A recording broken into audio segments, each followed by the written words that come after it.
오늘 함께 할 말씀은 요한계시록 13장 1절에서 10절까지입니다. 요한계시록 13장 1절에서 10절까지입니다.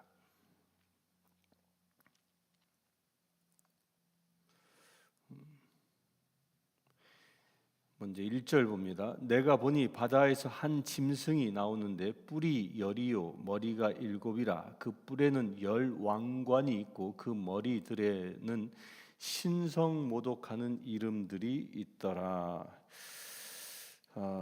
이 계시록의 말씀은 이 구약의 다니엘서와 이게 비교되어지는 말씀입니다. 그러니까 구약의 계시록은 다니엘이고 신약의 계시록은 요한계시록입니다. 그런데 이 두 개가 상당히 비슷한 부분이 많습니다. 왜일까요? 둘 다 다니엘이나 사도 요한이나 하늘에 올라가 목격한 바를 기록한 것이기 때문입니다. 특별히 이스라엘과 하나님의 나라의 백성들이 어떻게 되어질지에 관한 어떤 세상에서 어떻게 살아갈지 또 세상이 어떻게 바뀌할지에 관한 내용을 기록하고 있기 때문에 우리가 이 계시록을 이해해 나가는데 다니엘을 같이 봐야 하는 것이 바로 여기에 있습니다. 특별히 오늘 13장의 말씀은 1절부터 10절까지의 말씀은 이 다니엘서와 상당히 비슷하게 기록하고 있습니다. 오늘 방금 읽은 13장 1절의 말씀 같은 경우에는 다니엘서 7장 25절에 이렇게 기록하고 있습니다. 그가 지극히 높으신 이를 말로 대적하며 또 지극히 높으신 이의 성도들을 괴롭게 할 것이며 그가 또 때와 법을 고치고자 할 때 성도들은 그의 손에 붙임바 되어 한 때와 두 때와 반 때를 지내리라. 또 그 앞에 23절에 보면 넷째 짐승은 곧 땅의 넷째 나라인데 이는 다른 나라들과 달라서 온 천하를 삼키고 밟아 부러뜨릴 것이며 그 10뿔은 그 나라에서 일어날 10왕이요 그 후에 또 하나가 일어나리니 그는 먼저 있던 자들과 다르고 또 새 왕을 복종시킬 것이며 그 왕은 지극히 높으신 이를 말로 대적한다. 말로 대적한다. 머리에 뿔로 표현되어져 있는 것은 왕입니다. 당시 시대의 왕. 그 시대의 왕이 무엇을 하는가? 하나님께 말로 대적한다. 이것을 13장 1절에는 그 머리들에는 신성모독하는 이름이 있더라라고 기록합니다. 곧 이 머리라고 말하는 것은 그 뿔은 10뿔은 10왕. 뿔이 무엇을 상징한다고요? 왕을 상징합니다. 근데 그 왕들이 무슨 일을 하느냐? 신성을 모독한다라는 겁니다. 세상의 왕들은 하나님께 영광 돌리지 않는다라는 겁니다. 오히려 하나님의 자리에 서서 하나님을 모독하는, 신성을 모독하고 하나님을 대적하는 자가 되어진다라는 겁니다. 그 하나님을 대적하는 왕은 과연 어떤 나라의 왕인가에 관하여 2절에 이렇게 얘기합니다. 내가 본 짐승은 표범과 비슷하고 그 발은 곰의 발바닥 같고 그 입은 사자의 입 같은데 용이 자기의 능력과 보좌와 권세를 그에게 주었더라. 내가 본 짐승, 이 짐승이 뭐죠? 1절에서 본 것처럼 바다에서 한 짐승이 올라왔습니다. 그런데 그 바다는 어떤 곳이었어요? 우리가 어저께 본 것처럼 용이 밟고 있는 곳입니다. 용이 그 바다의 모래 위에 서 있으면서 이제 바다에서 한 짐승을 그 용이 그 사단이 그 짐승을 불러낸다라는 겁니다. 사단이 짐승을 불러낸다라는 말은 무엇이냐? 이 세상의 왕을 사단이 지배한다. 그러니까 사단이 지배하는 왕을 세상에 세운다라는 그런 뜻이죠. 특별히 바다에서 나온다라는 말이 무엇을 상징합니까? 이 구약에서는 바다는 늘 두려움의 대상, 죽음의 대상이었습니다. 이스라엘 사람들의 생각에는 바다에는 네오나단이라는 이 큰 용들이 사는 곳이고 늘 거센 풍랑이 유라길라와 같은 거센 풍랑이 일어나는 그런 죽음의 곳과 같다라고 생각하고 있었던 것입니다. 그러니까 바다는 그 죽음의 장소, 바로 그 죽음의 장소에서 무엇이 나오느냐? 짐승이, 세상을 다스리는 짐승이 나타나는데, 그 짐승을 표현하기를 뭐로 표현합니까? 그 짐승은 표범과 비슷하고 그 발은 곰의 발 같고 그 입은 사자의 입 같은데 라는 말을 쓰고 있는데요, 이 말 또한 다니엘서 7장 2절에 있는 말씀, 2장 이하에 있는 말씀을 말씀을 비유해서 말씀과 비슷한 이야기가 나옵니다. 그래서 7장 4절에 보면 3절부터 봅니다. 큰 짐승 넷이 바다에서 나왔는데 그 모양이 각각 다르더라. 여기서도 큰 짐승 넷이라고 얘기했습니다. 그 첫째 짐승은 사자요, 또한 5절에는 둘째는 곰이요, 또한 셋째는 표범이요, 넷째 짐승은 무섭고 놀라우며 매우 강하며 라고 표현하고 있는데요, 여기서 말하고 있는 다니엘서에서는 이 네 짐승을 각기 다른 짐승으로 표현합니다. 여기서 이 다니엘서에서는요, 처음에 말하고 있는 사자는 당시에 바벨론을 상징하는 거였습니다. 그러니까 이스라엘을 점령했던 바벨론을 다니엘은 사자라고 표현했습니다. 그리고 그 이후에 이 곰으로 표현하고 있는 것은 바벨론이 멸망한 이후에 멸망시켰던 페르시아 곧 바사 왕국을 말하는 것입니다. 또한 이어서 표범이라고 얘기한 것은 이제 이스라엘을 다시 점령한 그 헬라 제국을 말하는 것입니다. 알렉산더 대왕에 의하여 세워진 이 그리스 헬라 제국이 이 이스라엘을 점령하지 않습니까? 그런 그 헬라 제국을 뭐로 표현했습니까? 표범이라고 표현했습니다. 그리고 넷째 짐승이라고 얘기했는데, 넷째 짐승은 구체적으로 어떤 짐승이라고 얘기하지는 않았지만 그저 넷째 짐승이라고 표현했는데, 이 넷째 짐승은 무엇을 상징하냐면 로마 제국을 상징합니다.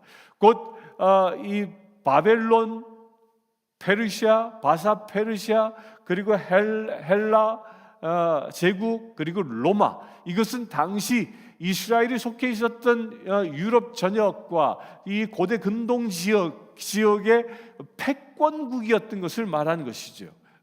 그런 국가가 이스라엘 곧 하나님의 백성들을 대적하는 나라들이었음을 말하고 있습니다. 그런데 오늘 읽은 이 다니엘서는 그 네 개의 나라가 각각 표현되어지고 연대별로 이어져 나가지만, 오늘 다니엘서에서는 계시록에서는 좀 다르게 표현합니다. 이 네 가지 형태를 가지고 있는 짐승을 한 몸으로 표현했습니다. 그 짐승은 표범과 비슷하고 발은 곰의 발이요, 입은 사자의 입 같다라고 표현을 하고 있습니다. 그러니까 한 몸 되어진 것처럼 표현하고 있지요. 저는 이 말씀을 묵상하다가 왜 다니엘서는 시대별로 이 나라들을 구분해서 분명히 시대적인 시대의 흐름을 예언하고 있는데, 다니엘은 어느 시대 사람이니까 다니엘은 바벨론에서 살고 있었던 사람이었음에도 불구하고 그 시절 이후에 일어날 이 페르시아 제국과 또한 그 헬라 제국과 또한 로마 제국까지도 바라보면서 예언을 한 반면에, 이 사도 요한은 그렇게 시대적인 흐름으로 국가가 세워진 것을 말하지 아니하고 한 몸으로 말하고 있다라는 겁니다. 저는 왜 그럴까라는 것을 묵상하는 가운데 저에게 떠오르는 생각은 딱 한 가지였습니다. 다니엘서에서는 역사의 흐름 가운데, 역사 속에서 이스라엘을 핍박했던 나라들을 열거했다면, 이 사도 요한이 보고 있는 이 짐승은 마지막 때는 마치 다니엘이 보았던 그 네 나라의 그 어마무시한 권세가 한 나라의 모습으로 보여지는 그런 시대가 올 것이다 라는 생각이 제일 먼저 들었습니다. 그래서 사도 요한은 다니엘처럼 시대별로 구분하지 않고 한 몸으로 말하고 있는 것이다 라는 생각인 것이죠. 그 한 몸 되어진 한 몸, 곧 그 네 나라가 가지고 있었던 그 모든 권세를 이제 하나 된 한 짐승이 다 차지하는 그런 시대가 온다라는 겁니다. 바로 그런 짐승에게 용이 자기의 능력과 보좌와 큰 권세를 그에게 주었다라고 얘기합니다. 바벨론, 페르시아, 헬라, 로마가 가지고 있었던 그 어마어마한 그 위상, 어마어마한 권력, 그 어마어마한 제국의 힘을 한 나라가 갖게 되었고, 그 한 나라에게 큰 권세를 누가 주냐? 용, 그 사탄이 준다라는 겁니다. 여기서 2절의 말씀에 보면 용이 자기의 능력과 보좌와 그 큰 권세를 그에게 주었다라는 이 말은 무엇을 이 패러디한 거야? 하나님의 모습을 용이 스스로 패러디한 겁니다. 용은, 사탄은 하나님처럼 되기 위하여, 하나님이 받는 영광을 자기가 받기 위하여 타락한 존재이기에 용은 늘 하나님을 흉내내는 일들을 합니다. 하나님께서는 우리들에게 하나님의 예수의 이름으로 권세를 주시지 않았습니까? 그 권세로 인하여 우리가 세상을 이길 수 있는 힘을 주신 것처럼 사단은 그것을 표방하여 그 짐승에게 자기의 권세를 준다, 자기의 능력을 준다라고 표현합니다. 그 세상의 왕은요, 세상을 다스리는 그런 엄청난 적그리스도가 세상을 다스리는 이 짐승으로 표현되어지는 적그리스도처럼 그렇게 왕의 권세를 가진 자가 세상에 나타나게 될 텐데, 그 권세는 누가 준 것이라? 사단, 용이 준 것이라는 겁니다.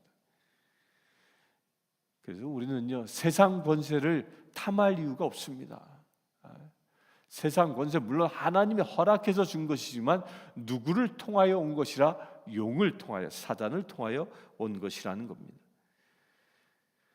3절, 그의 머리 하나가 상하여 죽게 된 것 같더니 그 죽게 되었던 상처가 나음에 온 땅이 놀랍게 여겨 짐승을 따르고 용이 짐승에게 권세를 주므로 용에게 경배하며 짐승에게 경배하여 이르되 누가 이 짐승과 같으냐? 누가 능히 이와 더불어 싸우리요 하더라. 그 머리 하나, 그러니까 머리가 뭐죠? 1절에 나와 있는 그 머리입니다. 머리가 7이라고 얘기하고 있는데 그 7머리 중에 하나가 상했다라는 거예요. 그 7머리, 그 머리는 누굴 상징했습니까? 왕을 상징했습니다. 당시에 황제를 상징했습니다. 근데 그 황제 중에 한 황제가 죽은 것처럼 보였지만 다시 살아났다. 이것은 실제 있었던 일입니다. 이 이야기는 당시 네로 황제에 대한 이야기입니다. 네로 황제가 로마 대화제가 일어나고 나서 정적들이 많이 생겨나기 시작하자 그가 실제로 죽을 위기에 처합니다. 그런데 그것이 네로 황제가 일으켰던 자작극이었는지는 정확히 밝혀지지 않았지만 그가 죽을 위기에 처했다가 다시 권세를 회복하는 그런 실제로 목숨이 위협을 받았다가 죽음에 이르렀다가 다시 살아나는 일이 있었던 것이죠. 그것을 비유해서 이야기한 것인데 이것은 그때 당시 네로 황제 때 일어난 일을 통하여 앞으로 마지막 때에 적그리스도의 모습도 이와 비슷하게 나타날 것이라는 것을 표징하고 있는 것입니다. 이것은 무엇을 얘기하는 것이냐면요, 적그리스도는 누구를 표방하는 거예요? 적그리스도, 안티크라이스트라는 말입니다. 곧 예수 그리스도를 대적하는 자라는 거예요. 예수 그리스도를 대적하는 적그리스도는 예수님을 표방한다라는 거예요. 예수님을 흉내낸다라는 것입니다. 예수 그리스도께서 사흘 만에 죽어 부활하신 것처럼 적그리스도도 예수님을 표방하여 죽었다가 다시 살아나는 모습으로 나타난다라는 것입니다. 마지막 때 이런 적그리스도가 세상에 출현할 것임을 예언하고 있는 것입니다. 그렇게 다시 살아나 죽임당하신 어린 양 되신 예수 그리스도를 표절하려 했던 그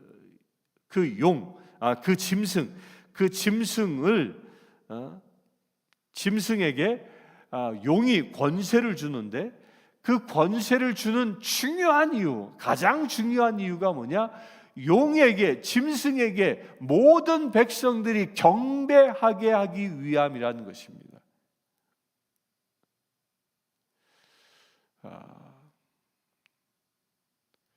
교리문답 제1장 1절에 우리 인간들을 하나님께서 창조하신 목적, 우리 인간의 목적이 무엇이? 하나님을 경배하기 위하여.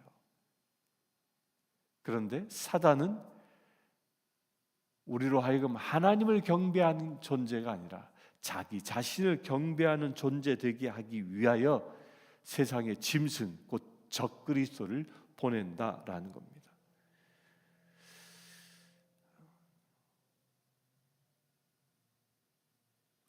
이것은 지금도 일어나고 있지 않습니까? 우리가 누구를 경배하느냐라는 것은 우리가 온전히 하나님만 경배하는 삶을 살아가는가, 그렇지 않은가를 스스로 살펴볼 수 있어야 합니다. 우리의 삶 속에서 우리가 하나님보다 우선시하고 있는 그 어떤 것이 있습니까?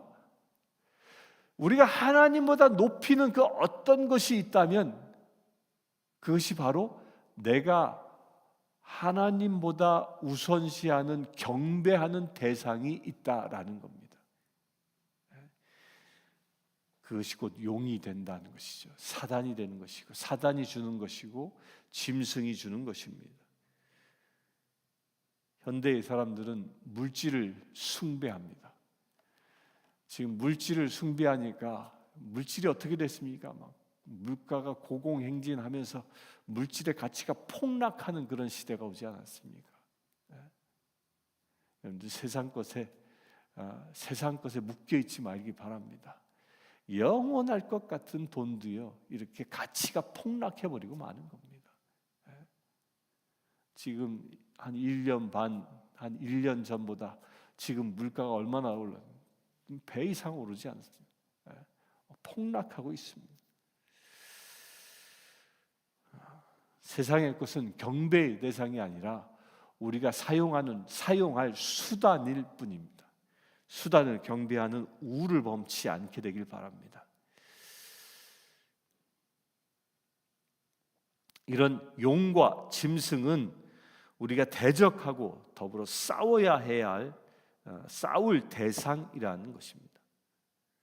그래서 4절에 누가 이 짐승과 같냐, 누가 능히 이와 더불어 싸우리오라고 하더라.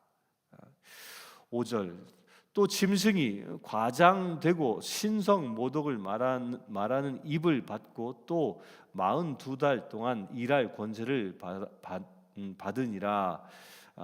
이제 7년 대환란 가운데 이제 3년 반 42달, 이 3년 반이죠. 그 후기가 이제 시작되어집니다. 그 후기 동안 이 일할 권세, 박해의 시대의 일할 권세를 누가 받느냐? 적그리스도가 받는다라는 겁니다.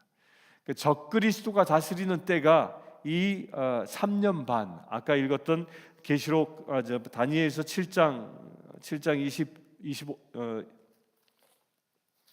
25절에는 이 한때, 두때, 반때라고 표현되어져 있는 이 3년 반 기간 동안에 적그리스도가 세상을 다스리는 그런 때가 올 것이다라는 겁니다.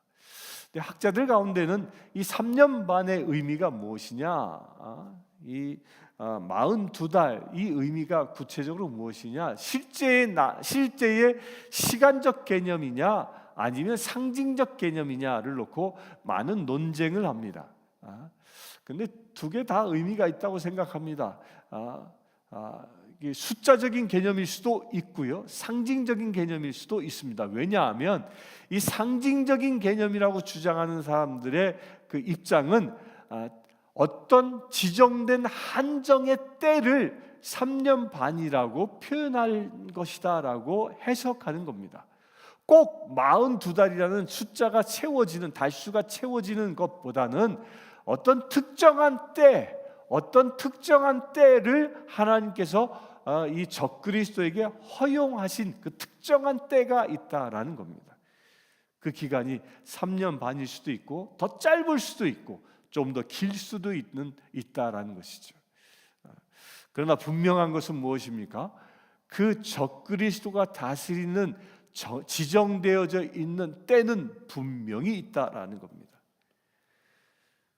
마지막 때 일어날 일입니다. 6절입니다. 짐승이 입을 벌려 하나님을 향하여 비방하되 그 이름과 그의 장막 곧 하늘에 사는 자들을 비방하더라. 짐승이 이제 입을 벌려 42달 동안, 이 3년 반 동안 하나님을 비방합니다. 또 그의 이름과 그의 장막 곧 하늘에 사는 자들을 비방하더라. 여기서 하늘에 사는 자들은 누굴 얘기하는 걸까요? 이미 하늘에 올라가 있는 죽어서 하늘에 올라가 있는 사람들을 말하는 것일까요?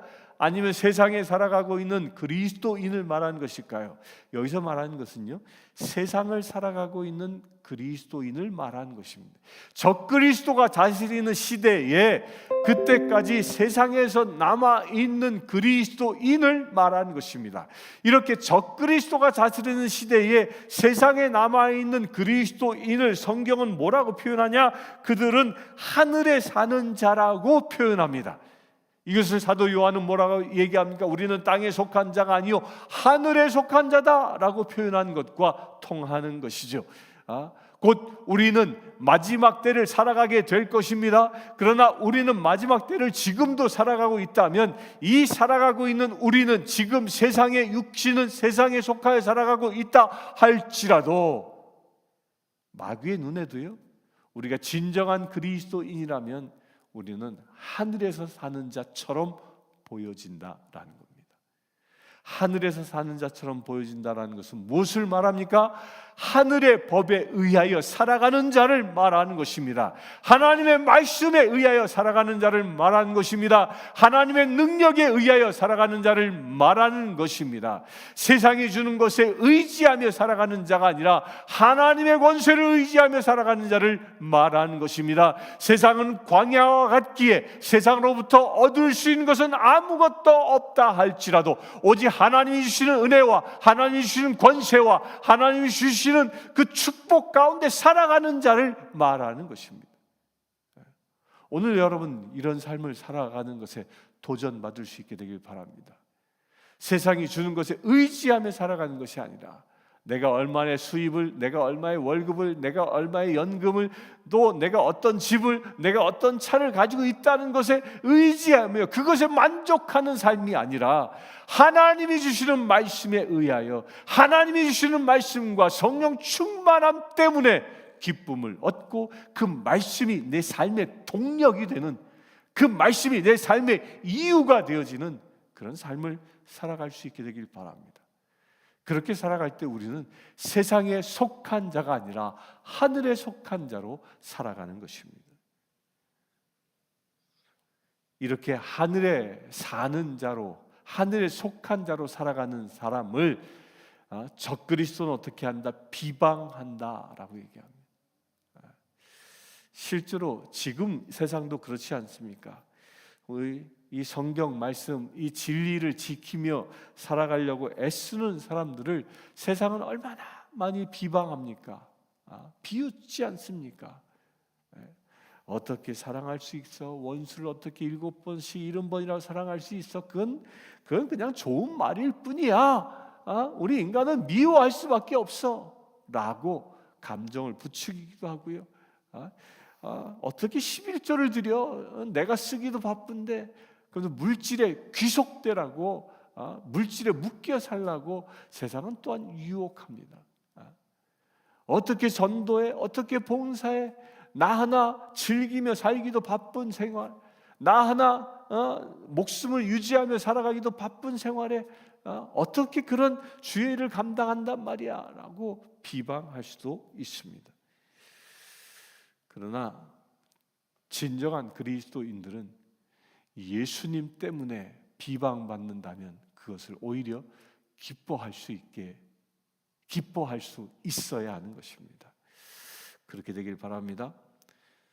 7절 봅니다. 또 권세를 받아 성도들과 싸워 이기게 되고 각 족속과 백성과 방언과 나라를 다스리는 권세를 받으니 죽임을 당한 어린 양의 생명책에 상세 이후로 이름이 기록되지 못하고 이 땅에 사는 자들은 다 그 짐승에게 경배하리라. 누구든지 귀가 있거든 들을지어다. 사로잡힐 자는 사로잡혀 갈 것이요 칼에 죽을 자는 마땅히 칼에 죽을 것이니 성도들의 인내와 믿음이 여기 있느니라.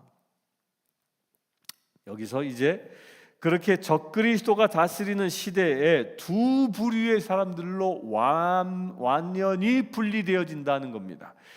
첫째 부류의 사람은 어떤 사람이냐? 생명책에 기록되지 아니한 사람. 또한 반면에 이 짐승에 의하여 사로잡혀 칼에 맞아 죽는 사람, 이런 사람들을 성도라고 말합니다. 마지막 시대엔 분명히 이 두 부류의 사람으로 분리된다는 것입니다. 생명에 기록되지 못한 사람들은 짐승을 경배할 것입니다. 우상을 숭배할 것입니다. 세상의 것을 최고의 가치로 두며 살아갈 것입니다. 곧 세상이 삶의 이유가 되어질 것입니다. 세상의 가치가 삶의 이유가 될 것입니다. 세상의 쾌락이 삶의 이유가 될 것입니다. 세상의 성공이, 세상의 부귀 영화가 삶의 이유가 될 것입니다. 이런 사람들은 짐승을 경배하는 사람입니다. 그러나 하늘에 사는 자들은 세상의 박해를 받아 죽어갈 것입니다. 사로잡히게 될 것이고 칼에 맞아 죽을 것입니다. 실제로 이 계시록이 쓰여지는 그 시대에는 수많은 사람들이 십자가에 못 박혀 죽었고 칼에 맞아 죽었고 짐승의 밥이 되어졌습니다. 그렇게 죽어갔습니다. 그렇게 죽어가는 사람들을 무엇이라 얘기해? 성도라고 얘기합니다. 성도는 거룩할 성자 무리 도자를 씁니다. 거룩한 무리들이다 라는 겁니다. 오늘 사랑하는 성도님들, 이 시간 예배하는 모든 심령들, 여러분들 예배하는 분들은 나는 거룩한 무리에 속한 자라고 믿음으로 고백할 수 있게 되길 바랍니다.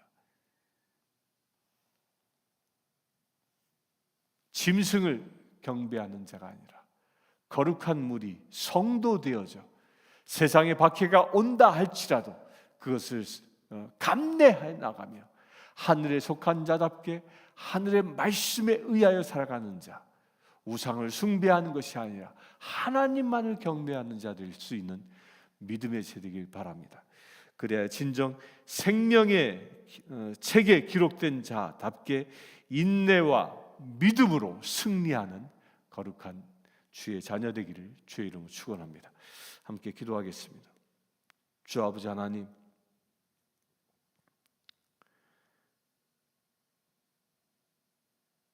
세상에 권세를 가진 짐승이 이 땅에 온다 할지라도, 적그리스도가 이 땅에 출현한다 할지라도 우리가 그들의 권세와 맞서 싸우기를 원합니다. 우상을, 짐승을, 용을 경배하는 자가 아니라 그들이 주는 쾌락을, 그들이 주는 유혹, 그들이 주는 달콤함 가운데 취하는 자가 아니라 오직 하나님의 말씀에 순종하는, 오직 말씀을 따르는 하늘에 속한 자로 살아가기를 원합니다. 주님, 이 시간 기도하는 모든 심령들에게 믿음의 믿음을 더하여 주시옵소서. 인내를 더하여 주시고 믿음을 더하여 주셔서 이 마지막 때를 살아갈매 승리하는 거룩한 믿음의 제들 되게 하여 주시옵소서. 그래 하늘에 속한 자답게 구별되게 하셔서 마지막 때 주의 나라를 준비해 나가는 거룩한 제들 되어질 수 있도록 이 시간 축복하여 주시옵소서. 우리 주 예수 그리스도의 이름으로 기도드리옵나이다. 아멘. 이 시간 우리 교회를 위하여 기도하기를 원합니다. 우리 교회가 진정 거룩한 무리가 모이는 교회 되어질 수 있도록 우리 성신교회 속해 있는 모든 지체들이 오직 하나님의 형상을 닮아가는 거룩한 제 되어질 수 있도록, 그래 우리 교회 모든 성도들이 인내와 믿음을 가지고 이 마지막 때에 승리하는 자 되어질 수 있도록 이 땅 가운데에 오직 어둠의 권세를 밝히는 빛된 사역을 감당하는 우리 교회 되어질 수 있도록 위해서 함께 기도합시다. 주 아버지 하나님, 우리 성신교회를 위하여 기도하기를 원합니다. 아버지 하나님께서 우리 교회의 이름을 성신교회라 세워 붙여주셨습니다.